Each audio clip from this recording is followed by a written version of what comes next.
Okay, ito na nga, magandang araw mga kababayan. Pag-usapan natin ngayon itong alitan ni Congressman Joel Chua ng 6th District ng Manila at saka si Mayor Isko, na kung saan talagang gigil na gigil itong si Mayor Isko dito kay Congressman Joel Chua.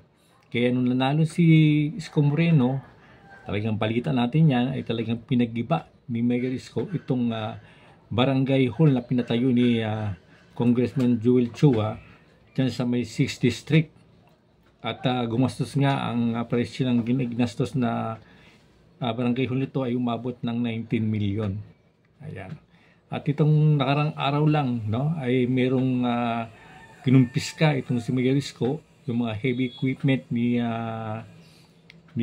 Joel Chua, no, kasi hindi nagustuhan ni Mayor yung ginawa ni Joel Chua kasi nga parang dating parang dating ginagamit ng City Hall yun, yung lupa na yon. Ngayon ginawa ni Joel Chua pinagiba, tapos ngayon ginawa niya mga parkingan, no, ng mga heavy equipment niya. So ginagamit sa mga pag-dredging niya, no.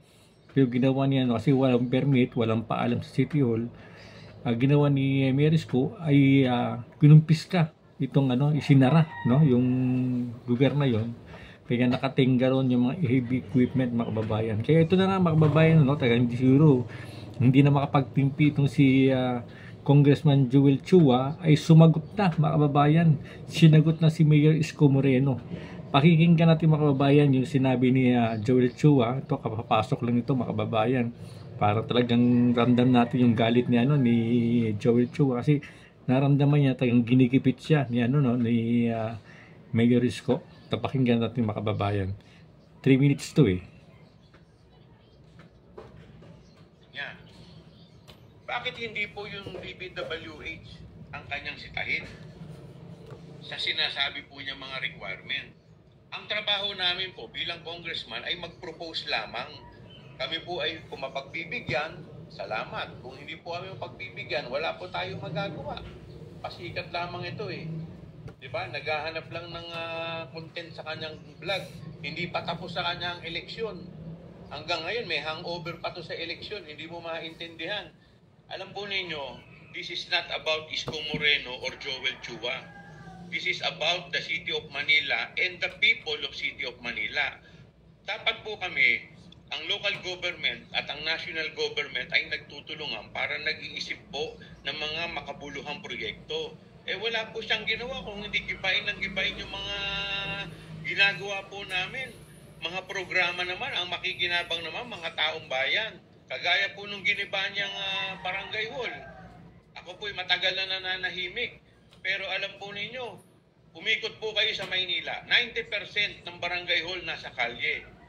O ngayon, kung sinasabi po niya na ito po ay illegal, di dapat lahat po yan, gibain niya. Hindi yung pinipili lang niya yung sa akin at saka kay Congressman Valeriano. Pumunta po kayo sa Abad Santos, meron po diyang police station na nasa kalye rin. Di dapat gibain din po niya yun kung talagang seryoso siya. Kaso nangyayari sa kanya, selective. Pati po yung mga konsyal ko, pati yung mga barangay chairman ko, ginigipit po niya. Masyado po siyang bullying mayor. Ito, kung hindi ito politika, bakit pinipili lang niya yung gigibain niya at piniperwisyo niya? Bakit puro mga kalaban lang niya ang ginigiba niya? Kami po, nanalo po kami. Pag ikaw po ay nanalo, ako po kasi naniniwala na ako po ay representante, hindi lang ng mga bumoto sa akin. Representante po ako ng lahat ng mga tao sa 3rd District ng lungsod ng Maynila. Kaya dapat po lahat yung pinagsisilbihan ko. Hindi po yun namimili lamang ako. Kahit po mga kalabang ko sa politika, mga hindi po sa akin tumulong, pagka lumapit po sa akin, lahat po yan tinutulungan natin. At lahat po yan, binibigyan din natin ng atensyon. Kaya ako po, sa totoo lang, tapos na yung politika sa akin eh. Kaya kung mapapansin po ninyo, 2 buwan, lahat ng atake niya sa akin, hindi po ako nagsasalita. Nung nagsona po, ako pa po mismo ang lumapit sa kanya para batiin ko po siya. 2 beses ko na po nilalapitan yan para batiin. Kaya lang po siya, hindi pa po, may hangover pa po to sa politika. Kaya po hanggang ngayon kinokopya pa niya yung dating Pangulo, pamura-mura pa. O ngayon, ito po tanong ko. Kung kami po kaya ay magkakampi, ganyan din po kaya ang gagawin niya? Ayan na mga kababayan. Salita si Congressman Joel Chua. 3rd District pala siya ng Manila. Kala ko 6th District. 6th District pala. Si Abante pala yun, no? At 3rd District itong si Joel Chua. At alam natin talagang medyo mainit talaga yung kalooban nito ni Isko Moreno. Kay Joel Chua. Tsaka Valeriano, no? Ng Congressman ng Manila rin. Kaya makikita po natin talagang nung eleksyon ay nung pumunta si BP Sara diyan sa Maynila ay talagang nandoon si Mayor Isko Moreno, sinuportahan niya si BP Sara Duterte. Kaya siguro dahil kaalyado ni Isko Moreno itong si BP Sara, kaya siguro kinakampi niya, binabanatan niya ngayon kasi alam naman natin. Sabi niya kanina, yung ginagawa ni Isko Moreno, politika lang to, ano? Pero ano bang ginagawa nilang mga Quadcom? Itong sila Joel Chua kay BP Sara, di ba? Ginigipit din nila, pinupolitika rin nila, mga babayan. Kung tuusin yung confidential fund na yan, ano ba yan? Ano naman yan?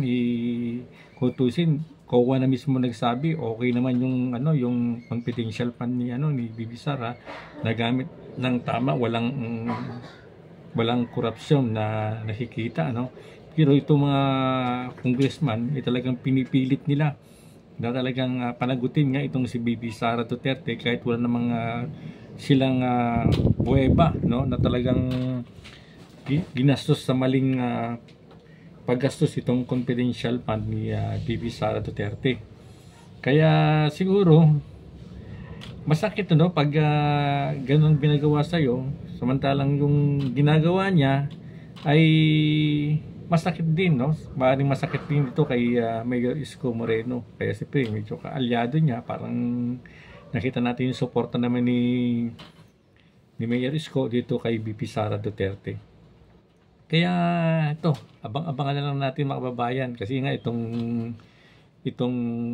flood control nito ay isa rin yan, no? Sa parang tilang sinisisi na rin nila, no? Binabalik na rin sa mga Duterte itong mga anomalya ng flood control na ito. Sabi nila kay Ninoy pa yan, tapos pumunta na kay Ninoy, napunta sa Duterte. Yan. Kita naman yung pananalita ni Franz Castro, parang ang Duterte pang sinisisi nila sa flood control nito. Tusin ng bilyon piso yung ginastos niya sa may flood control na yan. Pero yung confidential fund na 125 million ay talagang dinidiktik talaga nila na talagang sinasabi nila ang matinding pagkakasala, no, sang ginamit itong confidential fund na ito. Kaya ito ng mga Makabayan Black, di ba? Ang ingay-ingay nito ng mga kaparian. Sinasabi nila makabayan sila. Ang ingay-ingay nila. Ngayon, ito nangyayari sa anomaly sa flood control nito, tahimik sila, di ba? Wala tayong narinig na pananalita sa nila, wala mga rallying ginagawa, nagsasalita sila patungkol sa may flood control paggasta ng pera, na bilyong pera dyan sa may flood control. At alam naman natin talagang hindi maitatago na talagang may katotohanan kasi nga nung nakaraang mga pag-ulan ay talagang bumaha talaga, no? Mismo na ang kalikasan nagpatunay na ang ginawa ng mga congressman nito ay pang-aabuso, no? At talagang mga tawag natin mga walang puso, di ba? Sipin mo, tax ng tao, naghihirap ng Pilipinas, pero nagagawa nilang nakawin yung pera para pang sarili nilang kapakanan lamang, mga kababayan. Kaya ito mga kababayan, ganito na lang yung ating pag-uusapan. Talagang basta politics talaga, no? Walang permanenteng kaibigan. May kaibigan mo ngayon, pero sa sunod ng mga araw, sunod ng mga taon, kakampi mo na ulit. Kaya yan. Like and subscribe kung bago lang sa aking YouTube channel.